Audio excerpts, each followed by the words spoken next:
Bapak, Ibu, dan saudara terkasih, dalam kehidupan kita, hampir pasti bahwa tidak ada orang yang tidak mengalami tantangan, kesulitan. Semua orang sepertinya mengalami situasi yang demikian.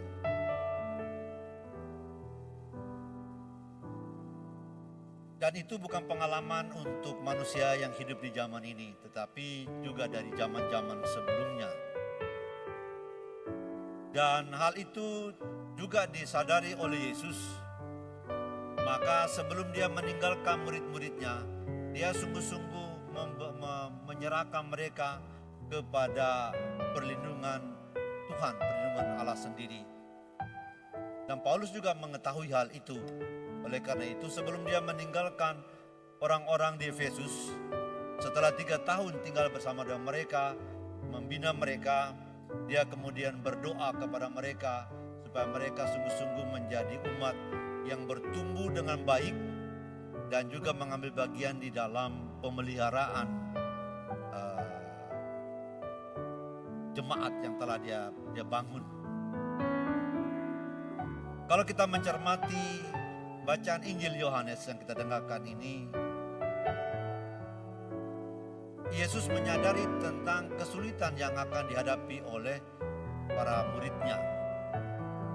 Misa 2 hari yang lalu saya sudah bilang bahwa Injil Yohanes kalau dia menyebutkan dunia itu setelah itu menunjuk kepada kuasa kegelapan, hal-hal yang bertentangan dengan kehendak Allah. Itu yang dimaksudkan dengan dunia. Dan Yesus menyadari betul bahwa para muridnya itu akan mengalami situasi seperti itu. Karena dia memberi contoh untuk dirinya sendiri. Dia dibenci oleh dunia, maka para murid juga dia mengatakan bahwa juga pasti dunia juga tidak akan begitu baik menerima mereka. Oleh karena itu dia berdoa kepada Tuhan, kepada Allah untuk menyerahkan murid-muridnya kepada perlindungan Allah. Supaya seperti Allah yang memberikan kuasanya kepada Yesus untuk menjalankan seluruh perintahnya sendiri, demikian juga Allah menganugerahkan bagi para muridnya kemampuan, karunia-karunia yang dibutuhkan untuk menjalankan tugas, melanjutkan karya perutusan yang telah dijalankan oleh Yesus yang ditinggalkan bagi mereka.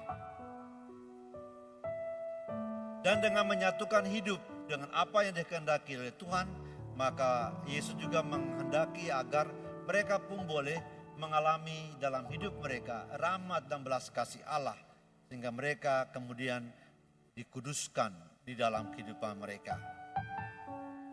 Bapak, Ibu, dan saudara, mengenai kekudusan, kita jangan sampai berpikir bahwa untuk mencapai kekudusan itu harus menjalankan tugas pewartaan seperti para pastor, para bruder, suster, dan seterusnya. Untuk mencapai kekudusan itu, seperti dalam pengalaman Santa Teresia, dalam riwayat hidupnya disebutkan bahwa melalui jalan-jalan kecil Santa Teresia menuju kepada kekudusan. Itu adalah dengan melakukan pekerjaan-pekerjaan rutin yang tiap hari, yang kecil, yang sederhana, yang mungkin juga membosankan untuk banyak orang, tetapi dia melakukannya itu dengan kasih yang besar kepada Tuhan. Dia melakukan itu dengan motivasi untuk kebaikan lebih banyak orang. Dan itulah jalan-jalan kecil menuju kepada kekudusan.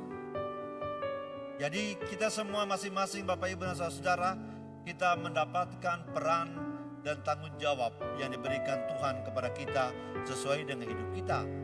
Para orang tua memiliki tanggung jawab, memiliki tugas untuk mengantar anak-anak agar mencapai masa depan yang baik dengan memenuhi seluruh kebutuhan hidup mereka, dari yang sederhana sampai juga yang mungkin yang sangat besar. Tapi itu tanggung jawab. Kalau dilakukannya dengan penuh kasih, dengan penuh pengorbanan, dengan tulus, tanpa merasa dibebani atau